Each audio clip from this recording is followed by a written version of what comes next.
Dr. Downa for giving such a great summary of this technology that she developed.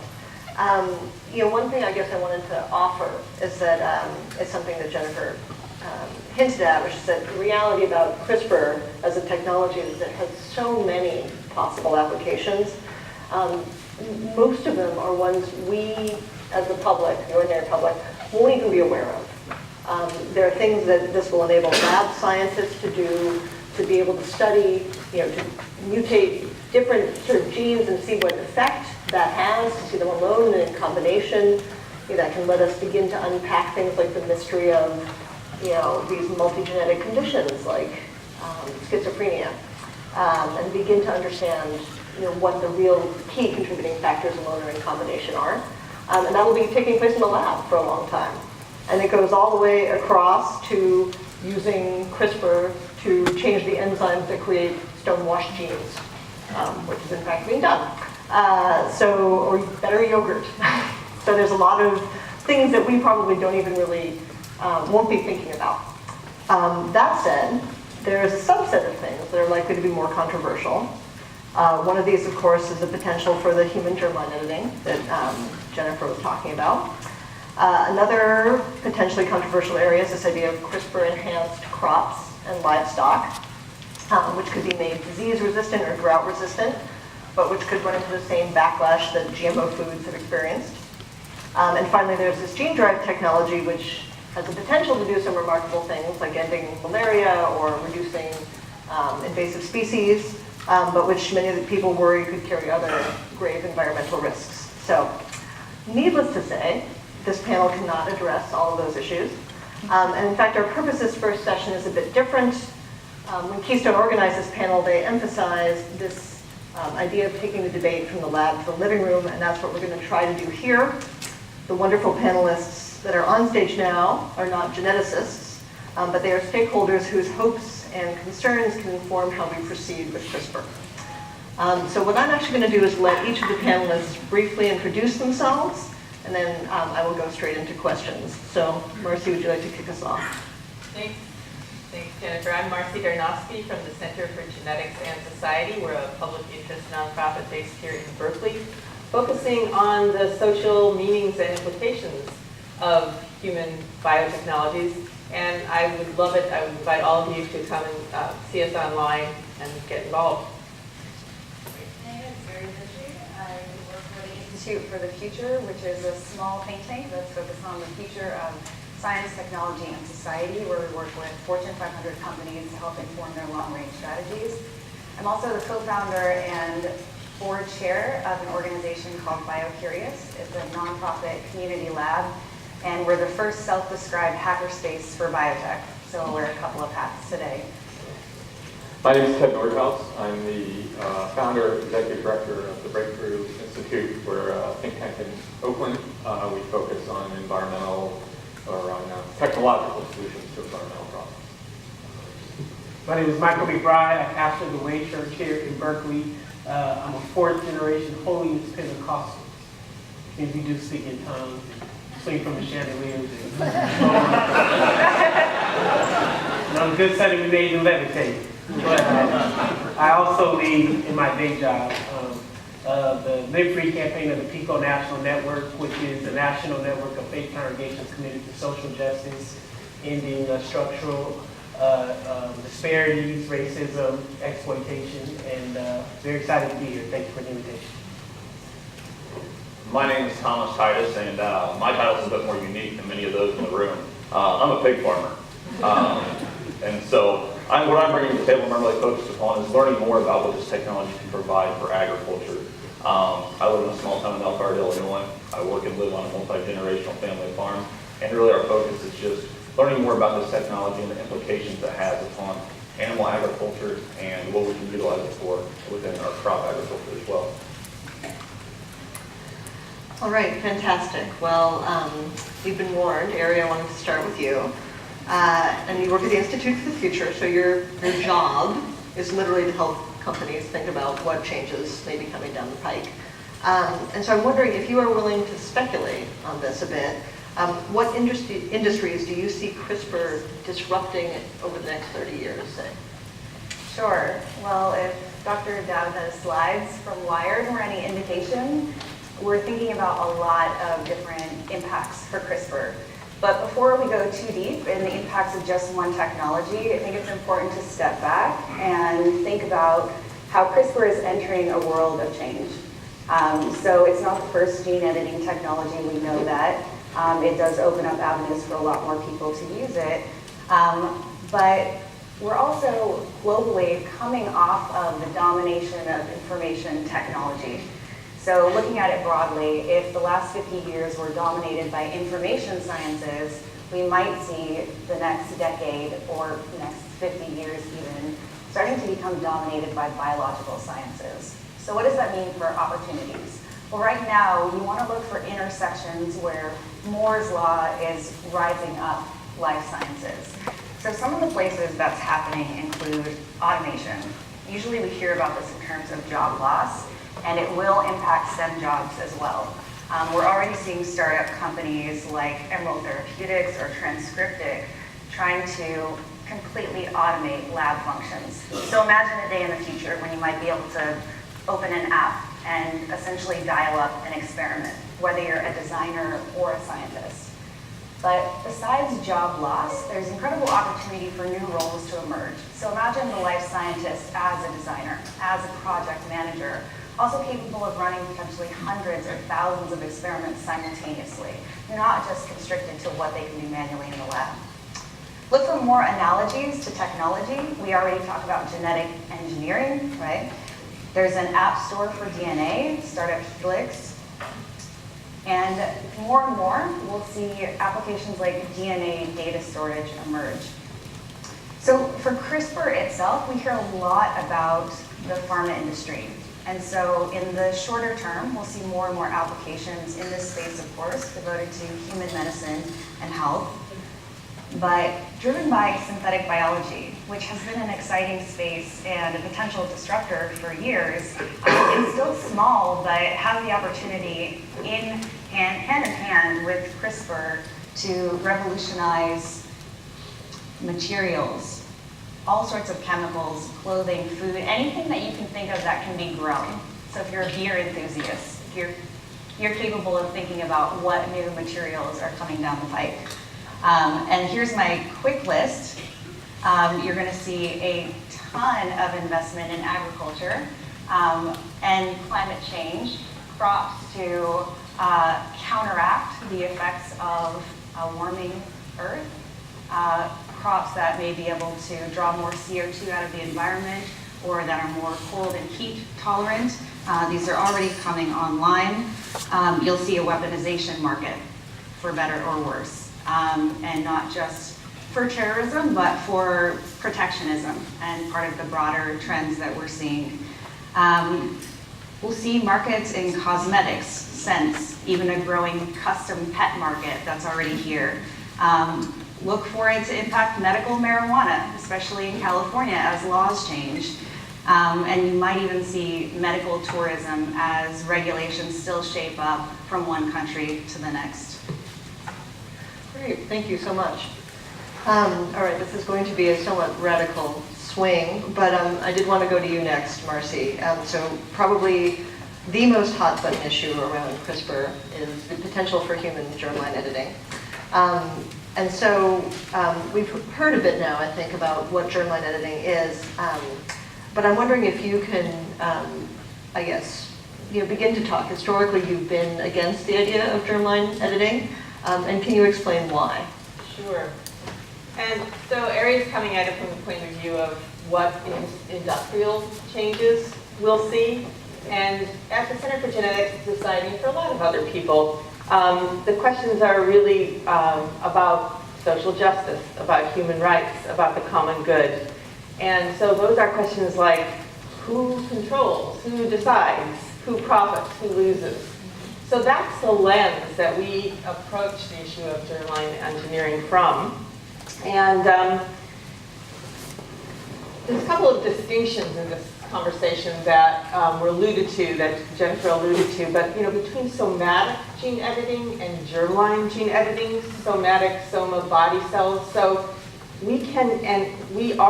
scientists are using gene editing to treat people who are sick. And the questions there are questions, ethical questions there, but they're sort of familiar questions. There are questions, does it work? Is it safe? Is it accessible? Are we spending our resources to fix genes instead of fixing healthcare? Those are important questions, but they are, as I said, familiar. I think germline editing raises a whole host of different questions we don't have a lot of practice in considering, but this is a technology that can literally reshape individual humans, potentially down the line, reshapes social relationships in very drastic ways.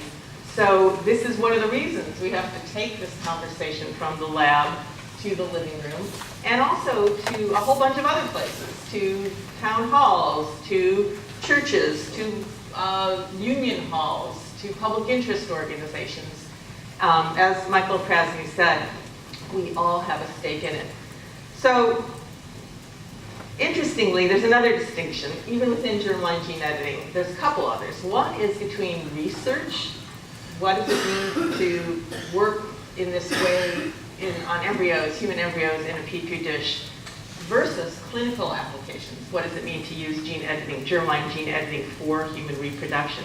The Oregon group that Jennifer referred to actually made an interesting biological discovery about a previously unknown natural DNA repair mechanism. But that got buried. They buried that lead. They were so interested in promoting, in my view, this is how I interpreted what I read, they were so interested in promoting the clinical uses, they, get this technology into the fertility clinic, that's what they wanted the main story to be. And that, in fact, is what it was. And do you mind, we'll return to this actually in a second, but I was tempted to go to Pastor Mike. Was there anything, did I cut you off on that? Well, I did want to say that, you asked, you mentioned that I've historically been against it. I wanted to make it clear it's not just me. There are actually many conversations that have taken place over decades about this very question. In the run-up to the mapping of the human genome in the 1990s, countries around the world deliberated about this. And in more than 40 countries, legislatures got to the point of writing and adopting laws. And in every one of those cases where the discussion rose to that level, the decision was that we have to prohibit germline modification. That's off limits. So that's sort of an international wide agreement right now. More recently in this conversation, as it emerged about germline editing, there are a lot of scientists, there are biotech industry figures, a lot of public interest voices who are similarly, very cautious and skeptical, if not outright opposed. Okay. All right, Pastor Mike. I want to take this question to you. When we talked on the phone, you've talked about the history of the Black community being exploited by researchers in the past, and the mistrust that still exists. And I wanted to ask you, what advice would you give to researchers as this technology develops to help repair or restore that relationship? Yeah, that's a great question. I do think that one of the great challenges of our modern society is that we are ahistorical people with no memory. And so we are not always aware of how James Baldwin says history is bound up within our bodies, right? And so in as much as technology and all of these particular hopeful gifts are being brought to our society, people are still very much carrying the deep wounds and the scars of the exploitation and the dehumanization of experimentation and all sorts of kinds of practices that have happened in the medical field, et cetera, et cetera. I could pull a whole bunch out the air, the Tuskegee experiments, which, in real time, everybody always denies it's happening, and then you wait till people die off, and then you say, oh, I'm sorry, but then we don't do anything to actually correct, right, the kind of potentiality and possibility of that kind of exploitation. So, I think that I was reading the CRISPRcon mission where it says that we want to have a diverse group of folks in the room, and diversity is more than the melanin in our skins, right? The diversity to me should also be about disciplines. It should be about the various different ways of seeing the world and imagining how our societies are constructed and sustained need to be brought to bear, I would believe, into these kind of conversations. You know, when I was at Duke University for our seminary school, we were talking about ethics a lot. I did a little bit of a thing in ethics. And we talked about how ethics and value making is very much a conversation that is often exclusive or inclusive based off of language, right? And that discourse very much decides who gets to be participatory in that particular kind of a conversation. And so all I would suggest, a couple of things that I would suggest, certainly, I love this conversation. You know, I'm a big sci-fi guy, you know. To prepare myself, I watched the Avengers and was looking at Captain America, so I could try to track this conversation to all you brilliant people, right? But I want to imagine, you know, this radical imagination that this field is obviously representing.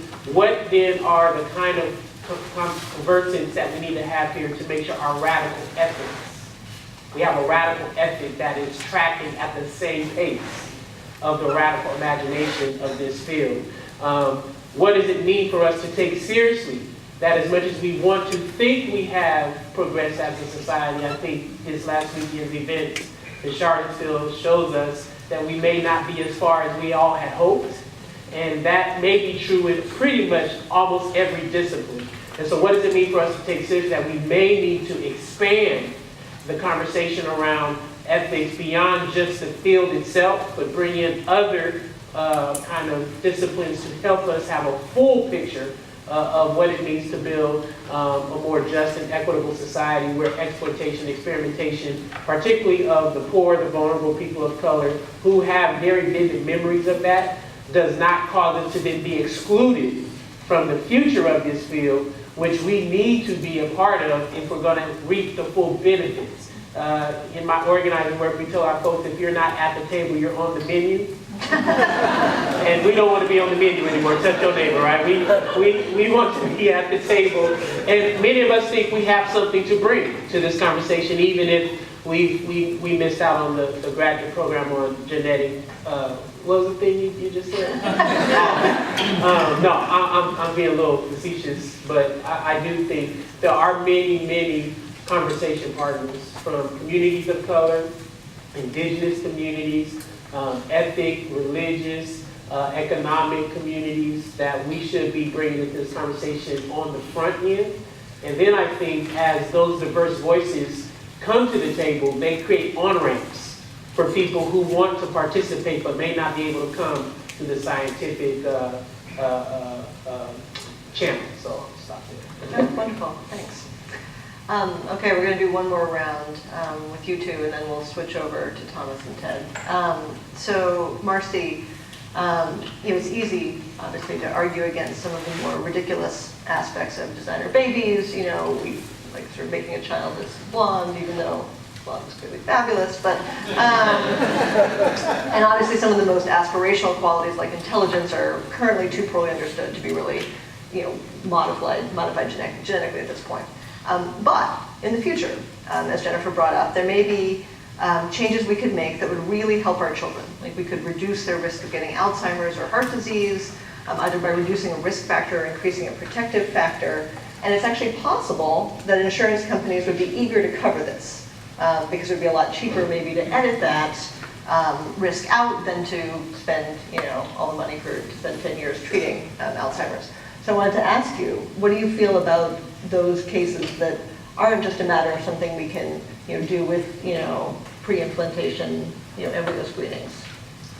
Well, I think it's important to re-emphasize the point that Jennifer made, that in the vast majority of situations, you can avoid the births of children with serious genetic diseases using these embryo screening techniques that have been in fertility clinics for decades, that are safe, that raise ethical questions about who gets to be born, but that don't pose the safety concerns to the immediate immediate progeny and that don't carry these enormous social risks, that down the line we will be trying, successfully or not, more complex manipulation of traits, and that even if the actual biological reality of the genetically modified children isn't what it's cracked up to be, isn't how it was sold, because of the pressure of the insurance companies that you mentioned, or because of the competition among fertility clinics. Even if children are just perceived to be the things that are aspirational now, but more intelligent, whatever it is, more talented in one way or another, we really risk exacerbating the already staggering levels of inequality and discrimination that we live with. And I think this is at the core of the concern about germline editing, that we're going to, find ourselves down the road a little bit in a world of genetic haves or have-nots. And again, it's even the perception of biological superiority could produce this kind of increased inequality. And we know that because we've seen how biological ideas of inequality in the past have led to enormous injustices. And we're at a moment right now, as was just said, where we're seeing a resurgence of these really damaging ideas that, just to put it bluntly, if you have white skin, you're superior to other races with race understood in a biological way. So I think this moment in particular is one in which we really need to think carefully about opening this door, and especially because we have time to talk about this later. This is a door that it would be difficult, if not impossible, to open just a crack. I think if we open it just a crack, it gets blown wide open. And so sometimes, people talk about slippery slopes, and there's a lot of pushback against the idea of slippery slopes. I don't think this is a slippery slope. I think it's jumping off a cliff. All right. So I want to take that to you again, Mike, and say, so there are certain diseases that disproportionately affect the Black community, like sickle cell anemia. So I'm wondering, how do you balance the potential benefits with this, at least speculative at this point, but the potential risk of increased inequality? Well, I think you have to balance it very carefully in community of the directly impacted, people that are directly impacted.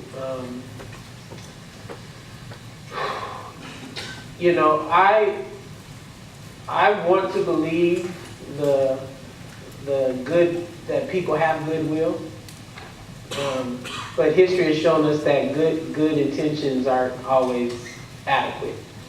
And so I think that we can't just speak about intentions or without following up with concrete actions.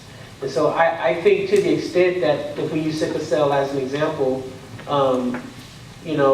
what is it like to actually bring African American sickle cell families into this conversation sooner than later, and begin to talk with them about the implications of these kinds of treatments or developments, and figure out the translation from the very kind of exclusive language and or discourse that can happen in these spaces, and practice in real time bringing the larger segment of the society, who will often be the most directly impacted, into the conversation in a way where they can be an active participant and constructor of this field.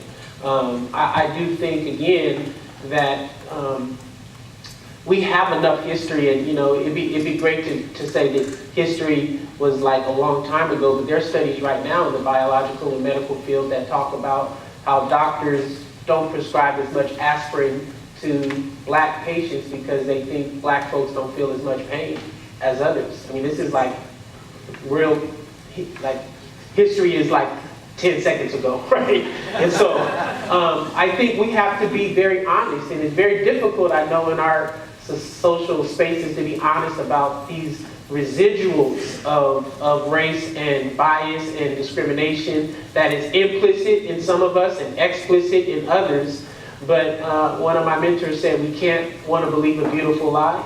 Like, I think we have to really reckon with the truth, and I think the way in which we do that creates the diversifying of these spaces with folks that I think will actually enrich the journey towards hopefully getting rid of sickle cell or HIV. I'm asthmatic, I have eczema, I mean, all these different kinds of things that I hope we can, figure out ways to minimize, but I think we have to bring the directly impacted communities to the table early and let that be the down payment, if you will, of our good intentions. It'll be the gift that keeps on giving. Fantastic. All right. Now I'd like to turn to Thomas and Ted. So Ted, you write about agriculture, energy, climate change quite a lot. I'm wondering what role you think CRISPR will play as we go forward. Can we use it to mitigate sort of the worst effects of the food and energy crisis, or to offset climate change? I think, well, I'll say this.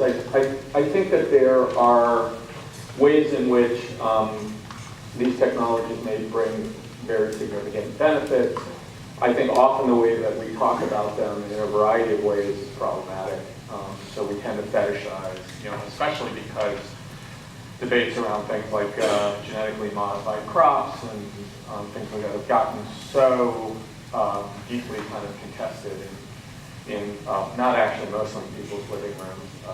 Most people aren't having these conversations in their living room. They're not going to have these conversations in their living room. But certainly at the level of sort of elite political policy, ideological discourse, these issues have gotten very charged. And I think they've been sort of fetishized in a number of different ways. For instance, we were talking about this before the panel that, I think that, sort of we need these technologies to feed the world. Well, the biggest thing you can do if you really care about feeding the world is get more people synthetic fertilizer. If you want to close yield gaps, it's actually pretty straightforward. And you need infrastructure, and you need agricultural systems that can produce at much higher yields. Better seeds help, but they're part of a larger system. And Tom, finally getting to you. So you're a farmer, as you said, and you've worked for Cargill, I believe, and you also now you work on your family's pig farm. And I'm wondering, what do you as a farmer hope that CRISPR can do, personally for your business, or just broadly in terms of food security? And as a corollary to that, I'm wondering if you have any concerns about gene editing in agriculture, either crops or animals. I think as a farmer, in this room, I'm one of the few people that are actually going to have to deal with some of the regulations and consequences that are decided within potentially around the regulation side of it. I think there's a vast amount of opportunity for this technology to be utilized within agriculture. My specification or my area of expertise is animal agriculture. And we're always focused upon continuous improvement. I'm always looking for ways or opportunities that I can do my job better on my farm. One way that we've done that recently is we utilize something that's a little bit more holistic approach. We utilize essential oils, chili powders, oreganos, in some of our pig feed, and we've seen a drastic reduction in some lameness within our animals. We've seen a reduced amount of antibiotics on our individual farm. And so, that's one way that we're always looking for opportunities to do our job better each and every single day, because that's our livelihood. That's what I do every day. How I view success at the end of the day, or in another 33 years, whenever I'm 65 and it's 2050 and I'm sitting at the end row, I'm able to pass the farm on to that next generation. That's how I view success. That's how I'm going to know that I did my job and I was able to provide an opportunity for that next generation. And farmers support new technology. We're always looking for ways that we can do our job better, and CRISPR is one way that we can certainly do that. There's been some things that were discussed around the xenotransplants around the pigs that Jennifer spoke of earlier, or utilizing CRISPR to develop a pig that is PRRS resistant. So porcine respiratory reproductive syndrome, which affects nearly every pig farmer across America in one way or another. And that's probably one of the greatest challenges that a pig farmer faces. And so we are what's considered a family farrow to finish farm. So we raise pigs from birth up until mature weight before they go to market. And so a farm of our capacity and our size, we have around 700 sows or 700 mother pigs. If we were afflicted by a different strain of this virus, that could realistically put me out of business. We would have to be looking for something completely different, because the additional infertility, the morbidity, the mortality within the animals that we could possibly experience could put a farm like mine within our animal agriculture enterprises out of business. And so being able to utilize CRISPR technology to develop and further utilize pigs in that capacity is astronomical. I mean, it's very interesting and exciting for me. So this is a great opportunity for animal ag right now. And so, I mean, and then you begin to look at other opportunities, as we talked about, growing human organs within a pig. I mean, and the applications within human medicine. I mean, that's very, very exciting. So really what it comes down to is, I mean, a healthier pig and being able to utilize this technology provides us that opportunity. We can provide a healthier protein source for consumers across America. And that's really some of the key things that we really focus upon whenever we're looking at this technology and what it could possibly provide. Concerns, I mean, one of my largest personal concerns is consumer perception. I do a lot of advocacy work where I go out and I speak at consumer-facing events, and there's challenges there about where food comes from, how it's being grown, how it's being cared for, and how it's being raised. And many times the conversations are extremely mundane about how we care for our animals, the type of pens that they're in, the feed that they eat. It's just tasks that most farmers like myself take for granted each and every day, but most consumers have no relationship with and really don't understand where we're coming from. And another really big concern for me is regulating this type of technology out of my toolbox. So it's only be able to be possibly utilized by those organizations with the most amount of financial support to be able to utilize this from a regulatory and licensing standpoint. And for farmers such as myself, I have to pay an exorbitant premium to be able to utilize this technology that I may or may not be able to afford. And so that's a big concern. So I mean, we're always looking at opportunities to explore new technologies, and I think condemning this type of technology is almost it's almost irresponsible per se. To not further explore it and see what we can how we can possibly utilize this type of technology to further advance how we can utilize it for growing our crops and how we can utilize it for caring for our animals. I'm going to keep it to one more quick question for you, back to Ted and then back to Ari, and then I want to leave enough time for audience questions. So, Tom, before we switch off you, you're also a leader in the farming community. You've sort of been a face of farming and ranching, capitalized, for the U.S. Farmers and Ranchers Alliance. And I'm wondering, you know, what lessons have you taken from the rollout of past new agricultural technologies, like genetically modified organisms in food? So, and I'm wondering what you think the next generation of farmers needs to do when it comes to engaging with the public around CRISPR crops and livestock. So the rollout of the early onset of GMOs were specifically around corn and soybeans. So there was traits that were specific to resistance to a certain herbicide.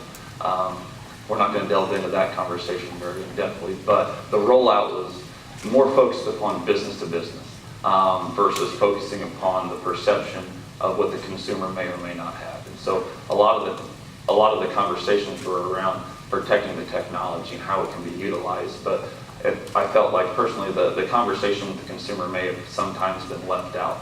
And that really needs to become a focus of what, as we begin to progress and how we utilize this CRISPR technology, that needs to become the focus of the conversation, how we can utilize it.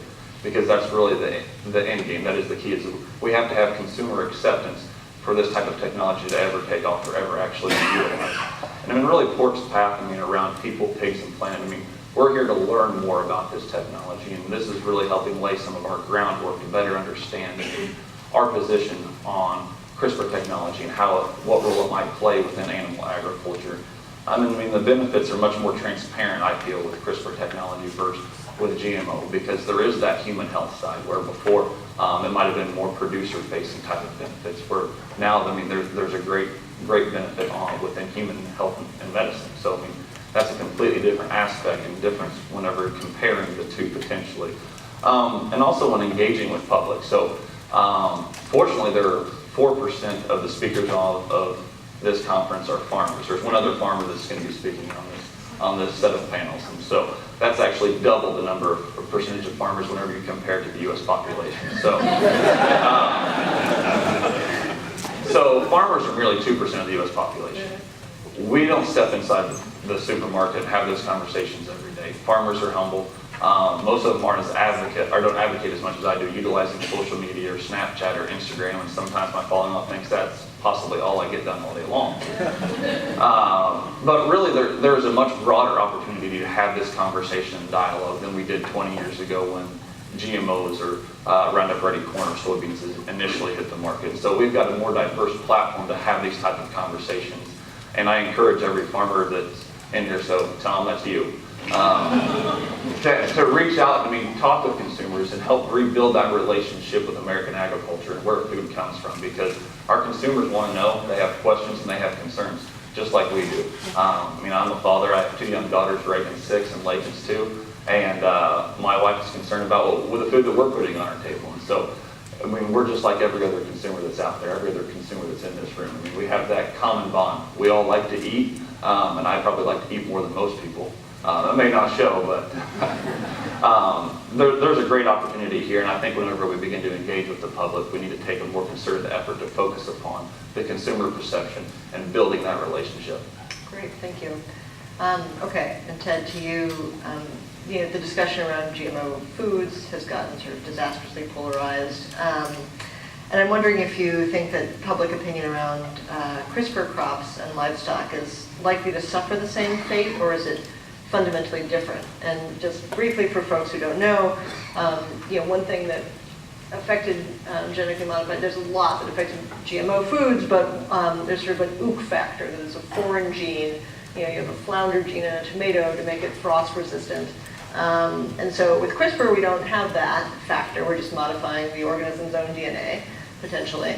But I'm wondering if you think that is going to make a difference in terms of public response and perception. I don't think so. I think at the point when you're talking about CRISPR babies, I don't think anybody really cares exactly how you did it.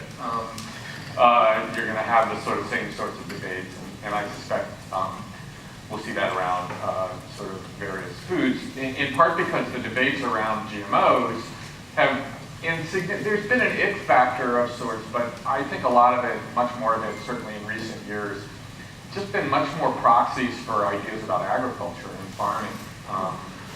What's natural, what's good, and really a debate as much as anything about sort of large-scale industrial farming versus sort of small-scale, sort of shareholder-type farming, smallholder farming, and I think that actually is the debate. I think there are a set of pretty sort of romantic ideas about food and agriculture that, at least in rich countries like ours, have taken hold among a certain segment of the population that do not very accurately reflect either what farming was 100 years ago, much less what it is today. I think when you just look at the realities of what agriculture is, what it needs to do, how it needs to be balanced against sort of other sorts of land uses, other environmental considerations, high productivity agriculture is going to be better for the environment than low productivity agriculture, just full stop. And we ought to be having a conversation about that, both in terms of its benefit for the environment, its benefit in getting large populations out of subsistence agriculture, which is really bad for those populations in all sorts of ways, health-wise, educational attainment, women's rights. You'd be hard, you kind of go through that checklist and even when it's hard leaving agriculture, which it often is, people generally are better off and don't want to go back. So those are the kind of conversations I'd like to have more of, and then I'd like to be able to sort of talk about what the trade-offs are in terms of land use, in terms of climate, in terms of human well-being, in terms of access to education. I think we ought to be having a conversation at that level and then looking at what the real options are in terms of a food system that can do the things that we want it to do. Okay, and then our final question, not from the audience, is, Ari, if you're ready, I happen to know that you recently attended a biohacking meetup dedicated to gene editing with CRISPR. And I wanted to ask a couple things for your sort of last question, sort of who's going to these events, what are they doing at them, And are there biosecurity risks to having a bunch of random people fiddling around with CRISPR? Sure. Before I answer that, I actually wanted to bring up kind of the counter side to the big ag or small food conversation. Speaking from a millennial's point of view, there's lots of tropes out there about what millennials want, or how we'll pay $1 for an artisanal ice cube. Okay, some people will, sure. But if you just look at the broader market and you go and pay $10 for your bowl of ancient grains, right, like there will be a market for people who have the funds to pay for things like actual ancient grains. So today's crops that have been reverted to their theoretically more paleo and nutrient-rich state. So I'll put that out there. I think we'll be seeing startups working on this sort of thing within the next few years. Who is coming to BioCurious and Biohacker Spaces and this meetup? Well, maybe surprisingly for a lot of you, if you haven't hung out at these sorts of spaces, it is a lot of people like you. For the most part, our membership, and we're membership-based and supported, and completely volunteer organized. People are professional scientists who are working on the side on their passion project. They're trying to work in an environment that is more creative, where an organization won't take their IP.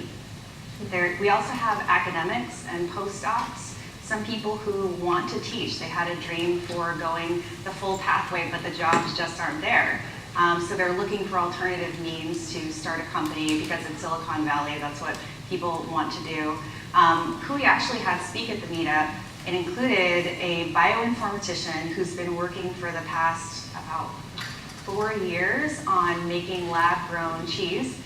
They call it real vegan cheese, and they're exploring new ways to innovate in cheese and dairy products using a native CRISPR-Cas9 system. So to that point about yogurt. And we had a team that included a Stanford PhD, a cybersecurity expert, and a high school, well, he was a high schooler, he just got into Stanford, who are working on a CRISPR-Cas9 system to deliver a nanotherapeutic for cancer. And this is kind of like the crazy mix of people that get together, because in a hacker environment, it's not necessarily your credentials that matter so much as what you do and how you show your passion in the lab itself. To that point about security and CRISPR and technologies in the hands of random people, sure, it's a concern as demonstrated by the poll. I think we all worry about what we don't understand and people using things in ways that we haven't seen before. We've also seen things go wrong in history.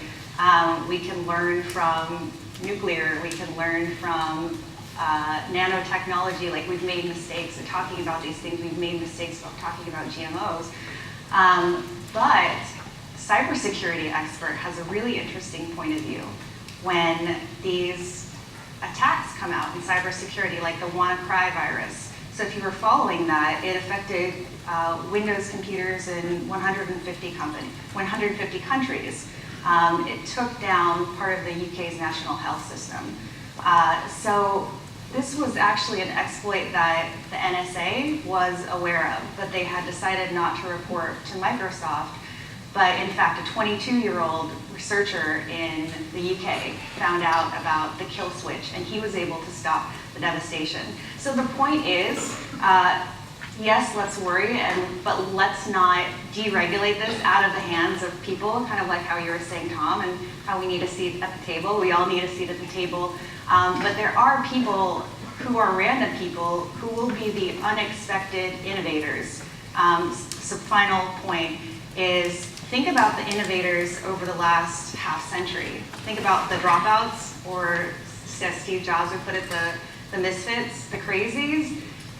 These aren't the people that go through the traditional process that is needed today in life sciences. So let's all open up our minds to those creative innovators that might come down the line in life sciences who, for one reason or another, aren't going to fit into the traditional ways of doing things. All right, that's fantastic. Thank you all. And then I think now we go to audience questions. let's see, it's a little hard to see, but so how do we prevent religious and financial interests from dictating the course of CRISPR? And interesting, I'm assuming that the person is, I know, so I'm wondering today. I don't know if the assumption is that religious would pull against CRISPR and financial would pull forward, or the opposite, but all right, who wants to take that one? Well, I certainly, I'll try to take the religious side. I think that all modes of learning and culture making have to be considered not a threat, but an opportunity. And I think that certainly it is not, I wouldn't say something too radical to say that there is a segment of religious folks who are anti-science, and there's a section of science folks who are anti-religion. And I think we need to make sure those folks do not over-determine anything. Because the reality is, all of us need each other in order to make the world go round. Dr. King said that the triplets of evil that have to be destroyed are racism, militarism, economic exploitation. Dr. King talked about the love community.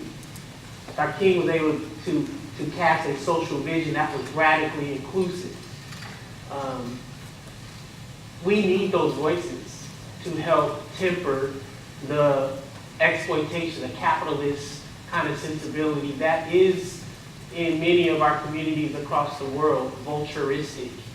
And I don't know why anyone would think science could discipline itself to do that, because science is held by human beings. And science is not like a self-determinative artificial intelligence. At least I don't think so. You all have to help me with that, because I read something on the internet that's riding me up like Terminator or something.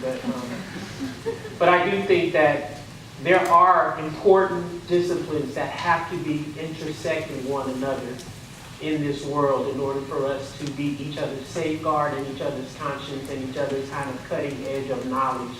And so I'll humbly just say that I think that we should stay away from the extremes of both science and religion and live in the spaces where we all can inhabit some shared spaces and act with humility towards one another and continue to see each other's humanity and gifts.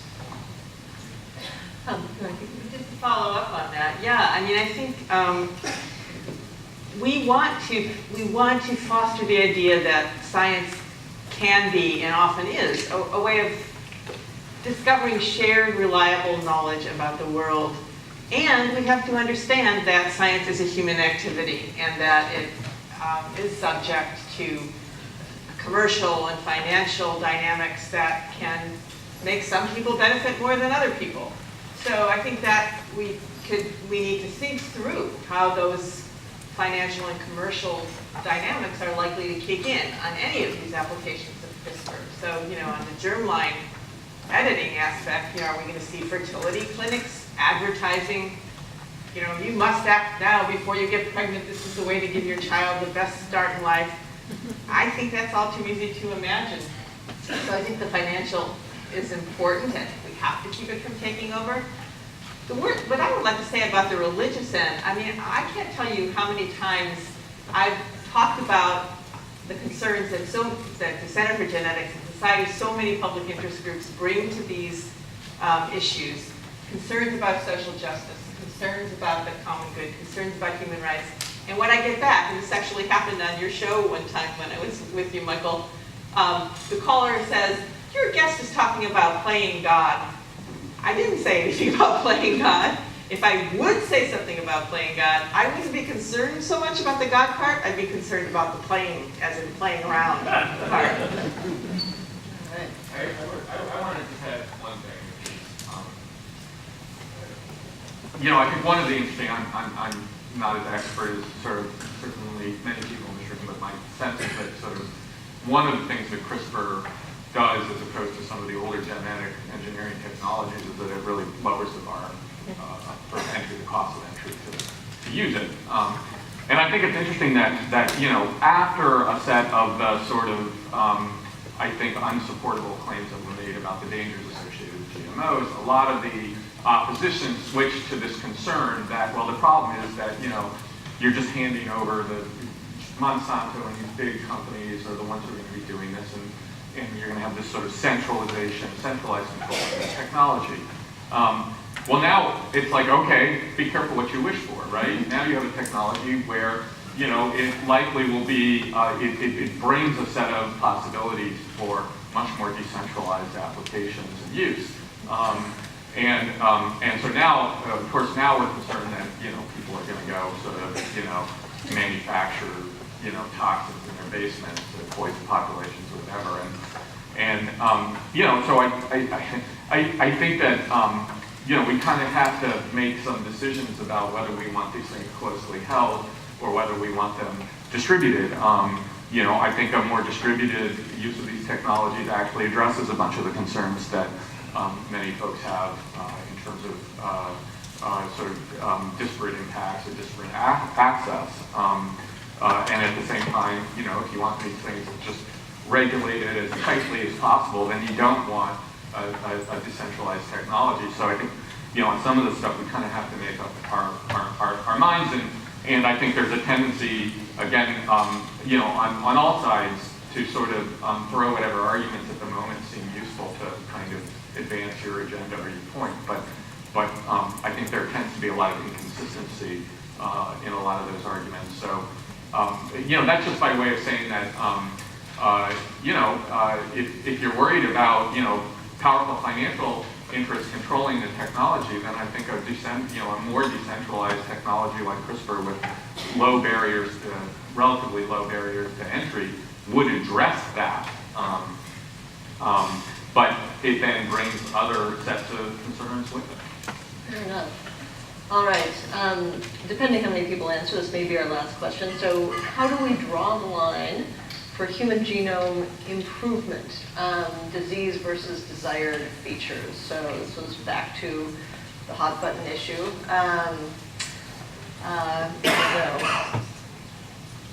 Does anyone want to take that? How do we draw, so not even where do we draw the line, how do we draw the line for human genome improvement, disease versus desired features? So. If we don't, the longer that we spend talking about it, someone will just act, right? And they'll set the bar, sort of like a negotiation. Whoever says the first number, we're going to go up or down from there. I think the question really is, can we draw the line between improvement and enhancement, or is this an instance in which the line has to be drawn against germline editing at all? And I would point out, well, two quick things. One, conceptually, how do you make the distinction between what counts as a medical technology, a medical purpose, and what counts as an enhancement purpose? You know, height. We were talking about this before, Tom. You know, taller people are healthier and have longer lives and have financial benefits, which leads them to be more healthy. So could that be called a medical improvement? I mean, it gets ridiculous, but you can see where it's going. So conceptually, the line is blurry, very difficult to draw, even in one's own mind, and certainly in policy. And real quick, a second. The FDA today in our country is not able or allowed to regulate off-label uses of prescription drugs. So once they're out there, it's in a doctor's office. And I think the same would be true of germline editing. Once it was allowed for any reason, it's, you know, going to escape regulatory limits, and we're off to the races and not a good place. I've been given the sign for end of session. So I think we have to be done, unfortunately. But I wanted to thank again all the panelists for, in some cases, traveling great distances and for their thoughtful comments. So.